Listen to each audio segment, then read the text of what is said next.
मेरे प्यारे देशवासियों, नमस्कार। मन की बात में आपका स्वागत है, अभिनंदन है। मन की बात देश और देशवासियों की उपलब्धियों को सामने लाने का एक मजबूत प्लेटफॉर्म है। देश ने ऐसी ही उपलब्धि अभी दिल्ली में हुई ग्लोबल एआई इम्पैक्ट समिट के दौरान देखी। कई देशों के नेता, उद्योग जगत के लीडर्स, इनोवेटर्स और स्टार्टअप सेक्टर से जुड़े लोग एआई इम्पैक्ट समिट के लिए भारत मंडपम में एकत्र हुए। आने वाले समय में एआई की शक्ति का उपयोग दुनिया किस प्रकार करेगी, इस दिशा में यह समिट एक टर्निंग पॉइंट साबित हुई है। साथियों, समिट में मुझे वर्ल्ड लीडर्स और टेक सीईओ से मिलने का भी अवसर मिला। एआई समिट की एग्जीबिशन में मैंने वर्ल्ड लीडर्स को ढेर सारी चीजें दिखाई। मैं दो बातों का विशेष रूप से उल्लेख करना चाहता हूं। समिट में इन दो प्रोडक्ट्स ने दुनिया भर के लीडर्स को बहुत प्रभावित किया। पहला प्रोडक्ट अमूल के बूथ पर था। इसमें बताया गया कि कैसे एआई जानवरों का इलाज करने में हमारी मदद कर रही है और कैसे 24/7 एआई असिस्टेंट की मदद से किसान अपनी डेयरी और जानवर का हिसाब रखते हैं। साथियों, दूसरा प्रोडक्ट हमारी संस्कृति से संबंधित था। दुनिया भर के लीडर्स ये देखकर हैरत में पड़ गए कि कैसे एआई की मदद से हम हमारे प्राचीन ग्रंथों को, हमारे प्राचीन ज्ञान को, हमारी पांडुलिपियों को संरक्षित कर रहे हैं, आज की जनरेशन के अनुरूप ढाल रहे हैं। साथियों, एग्जीबिशन के दौरान डिस्प्ले के लिए सुश्रुत संहिता का चयन किया गया। पहले स्टेप में दिखाया गया कि कैसे टेक्नोलॉजी की मदद से हम पांडुलिपियों की इमेज क्वालिटी सुधारकर उन्हें पढ़ने लायक बना रहे हैं। सेकंड स्टेप में इस इमेज को मशीन के पढ़ने लायक टेक्स्ट में बदला गया। अगले स्टेप में मशीन रीडेबल टेक्स्ट को एक एआई अवतार ने पढ़ा और फिर अगले स्टेप में हमने ये भी दिखाया कि कैसे टेक्नोलॉजी से ये अनमोल भारतीय ज्ञान इंडियन लैंग्वेजेस और विदेशी भाषाओं में ट्रांसलेट किया जा सकता है। भारत के प्राचीन ज्ञान को आधुनिक अवतार के माध्यम से जानने में वर्ल्ड लीडर्स ने बहुत दिलचस्पी दिखाई। साथियों, इस समिट में दुनिया को एआई के क्षेत्र में भारत की अद्भुत क्षमताएं देखने को मिली है। इस दौरान भारत ने 3 made in India AI model भी लॉन्च किए। ये अपने आप में अब तक की सबसे बड़ी एआई समिट रही है। इस समिट को लेकर युवाओं का जोश और उत्साह देखते ही बन रहा था। मैं सभी देशवासियों को इस समिट की सफलता की बधाई देता हूं। साथियों, मैं अक्सर कहता हूं, जो खेले वो खिले। खेल हमें जोड़ता भी है। आजकल आप T20 वर्ल्ड कप के मैच देख रहे होंगे और मुझे पक्का विश्वास है कि मैच देखते हुए कई बार आंखें किसी खास खिलाड़ी पर टिक जाती होंगी। जर्सी किसी और देश की होती है, लेकिन नाम सुनकर लगता है कि अरे, ये तो अपने देश का है। तब दिल के किसी कोने में एक हल्की सी खुशी आती है, क्योंकि वो खिलाड़ी भारतीय मूल का होता है और वो उस देश के लिए खेल रहा होता है जहां उसका परिवार बस गया है। वे अपने अपने देशों की जर्सी पहनकर मैदान में उतरते हैं, पूरे मन से उस देश का प्रतिनिधित्व करते हैं। कनाडा की टीम में सबसे ज्यादा भारतीय मूल के खिलाड़ी हैं। टीम के कप्तान दिलप्रीत बाजवा का जन्म पंजाब के गुरदासपुर में हुआ था। नवनीत धालीवाल चंडीगढ़ के हैं। इस लिस्ट में हर्ष ठाकर, श्रेयस मोवा जैसे कई नाम हैं जो कनाडा के साथ साथ भारत का भी गौरव बढ़ा रहे हैं। अमेरिका की टीम में कई चेहरे भारत के घरेलू क्रिकेट से निकले हुए हैं। अमेरिकी टीम के कप्तान मोनांग पटेल गुजरात की अंडर 16 और अंडर 18 टीम के लिए भी खेल चुके हैं। मुंबई के सौरभ, हरमीत सिंह, दिल्ली के मिलिंद कुमार, ये सब अमेरिकी टीम के शान है। ओमान की टीम में आज कई चेहरे हैं जो पहले भारत के अलग अलग राज्यों में खेल चुके हैं। जतिंदर सिंह, विनायक शुक्ला, करण, जय, आशीष जैसे खिलाड़ी ओमान क्रिकेट की मजबूत कड़ी है। न्यूजीलैंड, यूएई और इटली की टीमों में भी भारतीय मूल के खिलाड़ी अपनी जगह बना रहे हैं। ऐसे कितने ही भारतीय मूल के खिलाड़ी हैं जो अपने देश का गौरव बढ़ा रहे हैं, वहां के युवाओं के लिए प्रेरणा बन रहे हैं। भारतीयता की यही तो विशेषता है। भारतीय जहां भी जाते हैं अपनी मातृभूमि की जड़ों से जुड़े रहते हैं और अपनी कर्मभूमि यानी जिस देश में रहते हैं उसके विकास में भी सहयोग करते हैं। मेरे प्यारे देशवासियों, किसी भी माता पिता के लिए अपने बच्चे को खोने से बड़ा दुख कुछ और हो ही नहीं सकता। छोटे से बच्चे को खोने का दुख तो और भी गहरा होता है। कुछ ही दिन पहले हमने केरला की एक नन्ही मासूम आलिन शेरिन अब्राहम को खो दिया है। महज 10 महीनों में वो इस दुनिया से चली गई। कल्पना कीजिए, उसके सामने पूरी जिंदगी थी जो अचानक खत्म हो गई।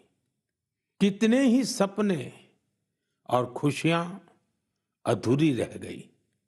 उसके पेरेंट्स जिस पीड़ा से गुजर रहे होंगे उसे शब्दों से व्यक्त नहीं किया जा सकता है। लेकिन इतने गहरे दर्द के बीच भी आलिन के पिता अरुण अब्राहम और मां शेरिन ने एक ऐसा फैसला लिया जिससे हर देशवासी का हृदय उनके प्रति सम्मान से भर गया है। उन्होंने आलिन के अंगदान का फैसला किया। इस एक फैसले से पता चलता है कि उनकी सोच कितनी बड़ी है और व्यक्तित्व कितना विशाल। एक तरफ वे अपनी बच्ची को खोने के शोक में डूबे थे, तो वहीं दूसरों की मदद का भाव भी उनमें भरा था। वे चाहते थे कि किसी भी परिवार को ऐसा दिन देखना न पड़े। आलिन शेरिन अब्राहम आज हमारे बीच नहीं है, लेकिन उसका नाम देश के कम उम्र की ऑर्गन डोनर्स में जुड़ गया है। साथियों, इन दिनों भारत में ऑर्गन डोनेशन को लेकर जागरूकता लगातार बढ़ रही है। इससे उन लोगों की मदद हो रही है जिन्हें इसकी जरूरत है। इसके साथ ही देश में मेडिकल रिसर्च को भी बल मिल रहा है। इस दिशा में कई संस्थाएं और लोग असाधारण कार्य कर रहे हैं। साथियों, केरला की आलिन की तरह ही ऐसे बहुत से लोग हैं जिन्होंने ऑर्गन डोनेशन के जरिए किसी को दूसरा जीवन दिया है। जैसे दिल्ली की लक्ष्मी देवी जी हैं। उन्होंने बीते वर्ष केदारनाथ की यात्रा की। इसके लिए उन्हें 14 किलोमीटर की ट्रैकिंग करनी पड़ी। आपको ये जानकर हैरानी होगी कि उन्होंने यह यात्रा हार्ट ट्रांसप्लांट के बाद की। उनका हार्ट केवल 15% ही काम कर रहा था। ऐसे में उन्हें एक डोनर का हार्ट मिला, जिसकी मृत्यु हो गई थी। इसके बाद तो उनका जीवन ही बदल गया। पश्चिम बंगाल के गौरांग बनर्जी 2 बार नाथुला गए हैं। ये समुद्र तल से 14,000 फीट की ऊंचाई पर है। और खास बात यह है कि उन्होंने यह उपलब्धि लंग ट्रांसप्लांट के बाद हासिल की। राजस्थान में सीकर के रामदेव सिंह जी को किडनी ट्रांसप्लांट कराना पड़ा था।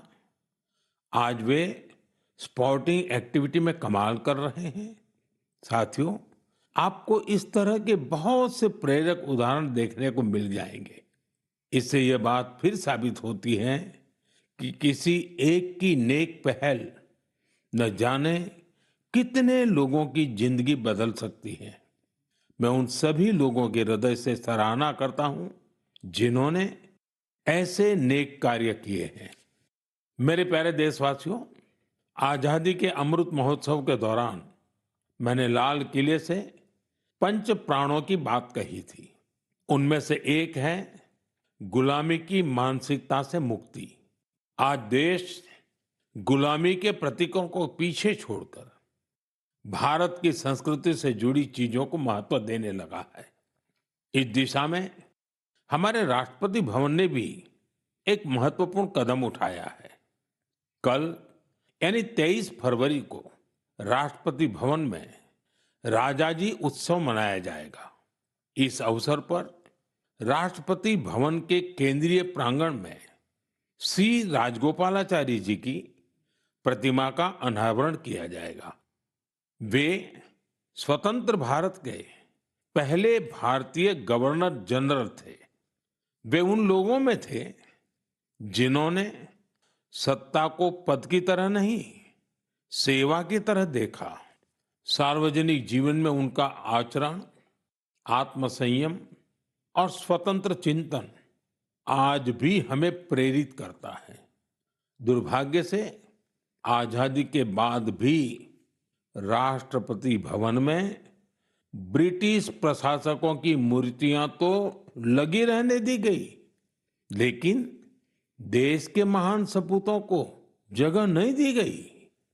ब्रिटिश आर्किटेक्ट एडविन लुटियंस की प्रतिमा भी राष्ट्रपति भवन में लगी हुई थी। अब इस प्रतिमा के स्थान पर राजा जी की प्रतिमा लगाई जाएगी। राजा जी उत्सव के दौरान राजगोपालाचारी जी पर आधारित प्रदर्शनी भी लगेगी। ये प्रदर्शनी 24 फरवरी से 1 मार्च तक चलेगी। मौका निकालकर आप भी इसे देखने जरूर जाइएगा। मेरे प्यारे देशवासियों, मन की बात में मैंने आपसे डिजिटल अरेस्ट पर विस्तार से बात की है। इसके बाद देश में डिजिटल अरेस्ट और डिजिटल फ्रॉड को लेकर हमारे समाज में काफी जागरूकता आई, लेकिन अभी भी हमारे आसपास ऐसी घटनाएं हो रही हैं जो अक्षम्य है। निर्दोष लोगों को डिजिटल अरेस्ट और फाइनेंशियल फ्रॉड का निशाना बनाया जा रहा है। कई बार पता चलता है कि किसी सीनियर सिटीजन की जीवन भर की कमाई ठग ली गई। कभी किसी उन पैसों की ठगी हो जाती है जो उसने बच्चों की फीस जमा करने के लिए बचाए थे। कारोबारियों से धोखाधड़ी की खबरें भी हमें देखने को मिलती हैं। कोई फोन करता है और कहता है, मैं एक बड़ा अधिकारी हूं, आपको कुछ डिटेल्स शेयर करनी होगी। इसके बाद भोले भाले लोग ऐसा ही कर बैठते हैं। इसलिए आपका सतर्क रहना, जागरूक रहना बेहद जरूरी है। साथियों, आप सभी केवाईसी नो योर कस्टमर यानी अपने ग्राहक को जाने, इस प्रोसेस को तो जानते ही होंगे। कभी कभी जब आपको आपसे बैंक से केवाईसी अपडेट या री केवाईसी करवाने के मैसेज आते हैं, तो मन में सवाल उठता है, मैंने तो पहले ही केवाईसी करवा रखी है, तो ये फिर क्यों? मेरा आपसे आग्रह है, झुंझलाइए नहीं। ये आपके पैसे की सुरक्षा के लिए ही है। हम सभी जानते हैं कि आजकल पेंशन, सब्सिडी, बीमा, यूपीआई सब कुछ बैंक खाते से जुड़ा है। इसी वजह से बैंक समय समय पर री केवाईसी करते हैं, ताकि आपका बैंक अकाउंट सुरक्षित रहे। हाँ, इसमें भी आपको एक बात याद रखनी है, जो अपराधी हैं वो फर्जी कॉल करते हैं, एसएमएस और लिंक भेजते हैं। इसलिए हमें सतर्क रहना है और ऐसे धोखेबाजों के झांसे में नहीं आना है। केवाईसी या री केवाईसी केवल अपने बैंक की शाखा या आधिकारिक ऐप और ऑथराइज्ड मीडियम से ही कराएं। ओटीपी, आधार नंबर या बैंक खाते संबंधी जानकारी किसी को भी न दें। और सबसे अहम बात, अपने पासवर्ड को समय समय पर जरूर बदलते रहें। जैसे हर मौसम के साथ खान पान बदल जाता है, पहनावा भी बदल जाता है, वैसे ही नियम बना लीजिए कि हर कुछ दिन में आपको अपना पासवर्ड भी बदल लेना है। साथियों, हाल ही में भारतीय रिजर्व बैंक ने इन्हीं विषयों पर वित्तीय साक्षरता सप्ताह का आयोजन किया था। वित्तीय साक्षरता का ये अभियान अब पूरे वर्ष जारी रहेगा। इसलिए भारतीय रिजर्व बैंक के मैसेज का ध्यान रखें और अपनी केवाईसी अपडेटेड रखें। याद रखिए, सही केवाईसी, समय पर री केवाईसी, करे खाता सुरक्षित, बने सशक्त नागरिक, क्योंकि सशक्त नागरिकों से ही बनता है मजबूत और आत्मनिर्भर भारत। मेरे प्यारे देशवासियों, हमारे किसान केवल अन्नदाता नहीं हैं, वे धरती के सच्चे साधक हैं। मिट्टी को सोना बनाना क्या होता है, ये कोई हमारे किसानों से सीखे। और हमारा आज का किसान तो परंपरा और टेक्नोलॉजी दोनों को साथ लेकर चल रहा है। और मुझे ये देखकर खुशी होती है कि हमारे किसान अब सिर्फ उत्पादन नहीं, बल्कि गुणवत्ता, वैल्यू एडिशन और नए बाजारों पर भी ध्यान दे रहे हैं। ओडिशा में हिरोत पटेल नाम के एक युवा किसान से जुड़ी जानकारी वाकई बहुत प्रेरक है। करीब 8 साल पहले तक वे अपने पिता शिवशंकर पटेल के साथ पारंपरिक ढंग से धान की खेती करते थे, लेकिन उन्होंने खेती को नए नजरिए से देखना शुरू किया। अपने खेत के तालाब के ऊपर उन्होंने मजबूत जालीदार ढांचा बनाया, उस पर बेल वाली सब्जियां उगाई, तालाब के चारों ओर केले, अमरूद और नारियल लगाए और तालाब में मछली पालन भी शुरू किया। यानी एक ही जगह पारंपरिक खेती भी हो रही है, सब्जी भी, फल भी, मछली भी। इससे जमीन का बेहतर उपयोग हुआ, पानी की बचत हुई और अतिरिक्त आमदनी भी मिली। आज दूर दूर से किसान उनका मॉडल देखने आते हैं। साथियों, केरला के त्रिशूर जिले में एक गांव ऐसा है जहां एक ही खेत में 570 तरह की धान की किस्में लगाई जाती हैं। इसमें स्थानीय किस्में भी हैं, हर्बल किस्में भी हैं और दूसरे राज्यों से लाई गई प्रजातियां भी हैं। ये केवल खेती नहीं, बीजों की विरासत को बचाने का महाअभियान है। हमारे किसानों की मेहनत का असर आंकड़ों में भी दिख रहा है। भारत आज दुनिया का सबसे बड़ा चावल उत्पादक देश बन चुका है। 15 करोड़ टन से अधिक चावल का उत्पादन ये छोटी उपलब्धि नहीं है। हम अपनी जरूरतें पूरी कर रहे हैं और दुनिया की फूड बास्केट में योगदान भी दे रहे हैं। साथियों, अब तो कृषि उत्पाद हवाई मार्ग से भी ज्यादा आसानी से विदेश पहुंच रहे हैं। कर्नाटका के नंजनगुड केले, मैसूरू पान के पत्ते और इंडी नींबू को मालदीव भेजा गया।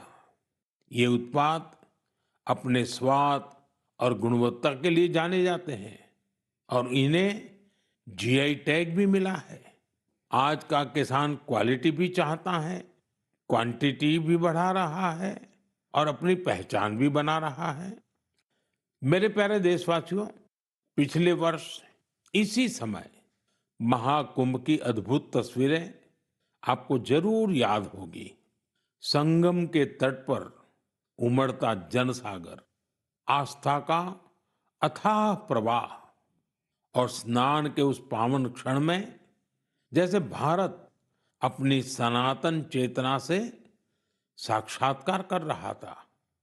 साथियों, महाकुंभ की वही धारा, वही माघ का महीना, वही श्रद्धा का स्वर जब उत्तर से दक्षिण की ओर बढ़ता है तो एक नई पहचान ले लेता है। साथियों, केरला की धरती पर भारत पूजा नदी के किनारे तिरुनावाया में सदियों पुरानी एक परंपरा रही है, मामंगम।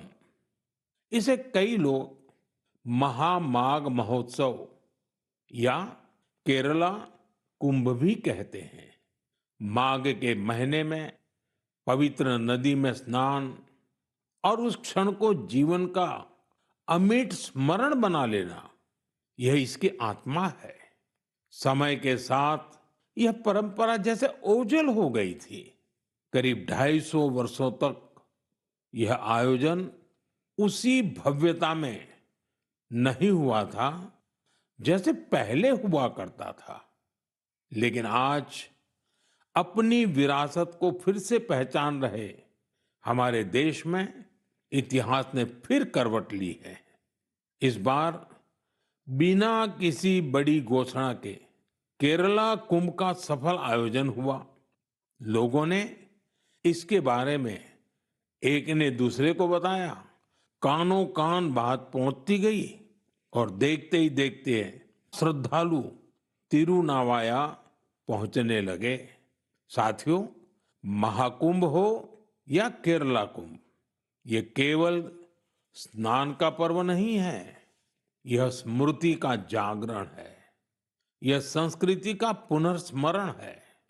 उत्तर से दक्षिण तक नदियां भले अलग हो, किनारे भले अलग हो, पर आस्था की धारा एक ही है, यही भारत है। साथियों, हमारे देश में ऐसे लोग हमेशा जनता के दिलों में बसे रहते हैं, जिन्होंने समाज के कल्याण के लिए काम किया होता है, जिन्होंने अपने नेक कार्यों में जनता को प्राथमिकता दी होती है। अम्मा जयललिता जी ऐसी ही एक लोकप्रिय लीडर थी। 24 फरवरी उनके जन्मदिन का अवसर होता है। तमिलनाडु के लोगों का उनसे लगाव कितना गहरा था, यह मुझे आज भी राज्य के दौरे में दिखता है। अम्मा जयललिता जी का जिक्र होते ही तमिलनाडु के लोगों के चेहरे खिल उठते हैं। हमारी नारी शक्ति का जुड़ाव तो उनसे और विशेष रहा है। ऐसा इसलिए भी है क्योंकि सरकार में रहते हुए उन्होंने माताओं, बहनों और बेटियों के लिए कई सराहनीय प्रयास किए। राज्य में कानून व्यवस्था को दुरुस्त रखने के लिए भी उन्होंने बहुत ठोस कदम उठाए थे। देशभक्ति की भावना उनमें कूट कूट कर भरी थी। इसके साथ ही भारत की सांस्कृतिक विरासत पर उन्हें बहुत गर्व था।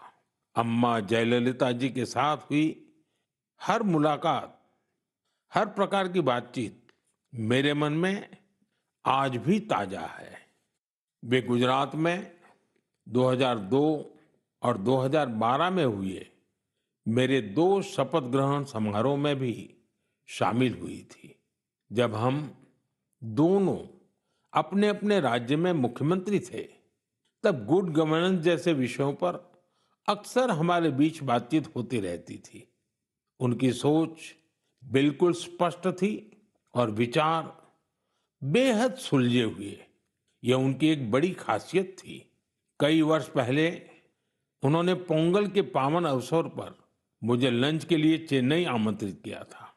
स्नेह से भरा उनका वो भाव मेरे लिए अविस्मरणीय रहेगा। एक बार फिर मैं उन्हें विनम्र श्रद्धांजलि अर्पित करता हूँ। जयललिता अवरगड़क येन निनयवांजलिगल समुदाय तीर्क अवर अट्रिय सेवई एंड्रुम निनयविल इरुक्कुम। मेरे प्यारे देशवासियों, अब मैं बात करूंगा अपने प्यारे छोटे होनहार बच्चों से, उन बच्चों से जिनका इस समय एग्जाम चल रहा है। मुझे उम्मीद है आपने इस महीने की शुरुआत में परीक्षा पे चर्चा देखी होगी और आपको उससे कुछ सीखने को भी मिला होगा। लेकिन मैं फिर भी पूछूंगा, पढ़ाई की ज्यादा टेंशन तो नहीं ले रहे हैं ना आप? मेरे प्यारे बच्चों, आप तो एग्जाम वॉरियर है। मुझे विश्वास है आप सभी पूरे मन से इम्तिहान की तैयारियों में लगे होंगे। हाँ, ऐसे समय में मन में थोड़ी शंका आना भी स्वाभाविक है। कभी लगता है सब याद रहेगा या नहीं रहेगा। कभी लगता है समय कम तो नहीं पड़ जाएगा ना। ये भाव हर पीढ़ी के बच्चों ने महसूस किए हैं। आप अकेले नहीं हैं। आप याद रखिए, आपका मूल्य आपकी मार्कशीट से तय नहीं होता। इसलिए खुद पर भरोसा रखिए। जो पढ़ा है उसे पूरे मन से लिखिए और जो नहीं आया उस एक सवाल को अपने मन पर हावी मत होने दीजिए। और एक बात, अपने माता पिता और शिक्षकों से बात करते रहिए। वे आपके नंबरों से नहीं, आपके प्रयास से आपकी पहचान करते हैं। वो आपकी मेहनत से खुश रहते हैं। मुझे पूरा भरोसा है कि आप परीक्षा में भी सफल होंगे और अपने जीवन में भी सफलता की नई ऊंचाई प्राप्त करेंगे।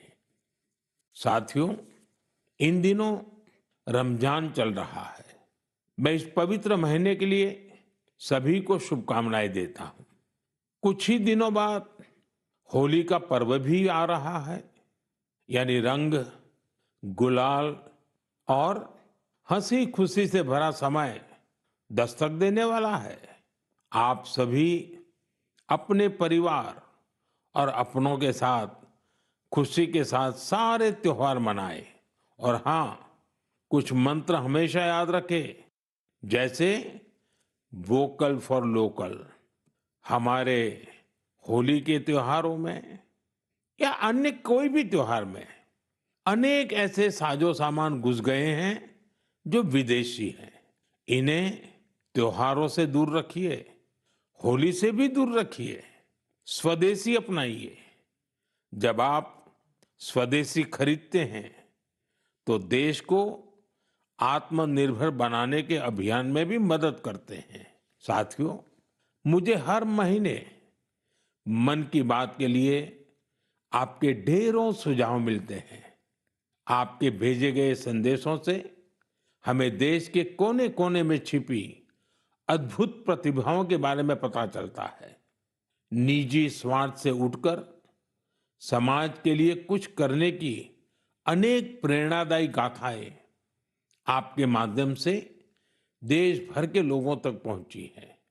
आप ऐसे ही अपने प्रयास जारी रखें। मुझे आपके संदेशों का इंतजार रहेगा। मैं एक बार फिर आपको और आपके परिवार को आने वाले त्योहारों की अनेक अनेक शुभकामनाएं देता हूं। बहुत बहुत धन्यवाद। नमस्कार।